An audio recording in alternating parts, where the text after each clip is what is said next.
জয় যিশু। আজ 2রা এপ্রিল, প্রতিদিনের চিন্তা ও প্রার্থনা। দিনের প্রধান চিন্তা। আমরা যখন সনাতন সত্তার চিন্তায় আবিষ্ট হয়ে জীবন যাপন করি, তখন আমরা সকল পার্থিব দুঃখ ও রোগ আরোগ্যের উপায় খুঁজে পাইলাম খুঁজিয়া মোর গোপন অন্দর কাননে, নিত্যবাহী নির্ঝরের ধারা করিলাম ম্লান, পান করিলাম তার ঝলমল অপার্থিব জলবিন্দু, হইলাম উন্মত্ত আকুল। এসো বন্ধু, মোর দেখাইব তোমারে এই অনন্ত জলরাশি। ঘুচাইবে সে তোমার দেহের যন্ত্রণা, মিটাইবে তব তৃষ্ণা আর ক্ষুধা। উপদেশ। যতদিন আমরা কেবল বাইরের কাজের মধ্য দিয়ে আত্মবিকাশ করে যাই, ততদিন আমাদের শক্তি সীমাবদ্ধ।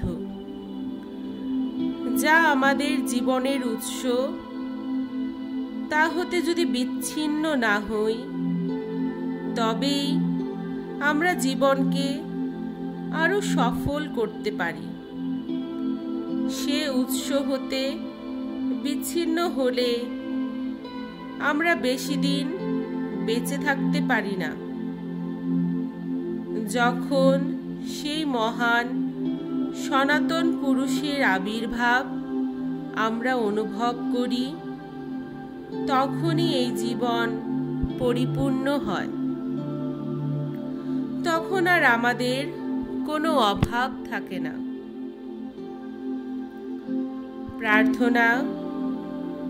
হে সনাতন পুরুষ, অন্তরের সকল প্রার্থনা ও অনুভূতি আমি তোমার শ্রীচরণে নিবেদন করি। তার মধ্যে যা কিছু তুচ্ছ বা অযোগ্য, সে সকলকে তুমি ধৌত করো।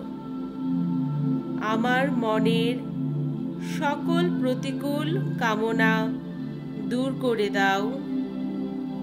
আমার সমগ্র জীবন যেন তোমারই পূর্ণ জীবনের সঙ্গে একতানে চলে। জীবনের ক্ষণে ক্ষণে যেন আমি তোমারই জ্যোতি প্রকাশ করি। আমার দেহের, মনের, হৃদয়ের সকল গতি যেন সর্বতোভাবে তোমারই দিকে ধাবিত হয়।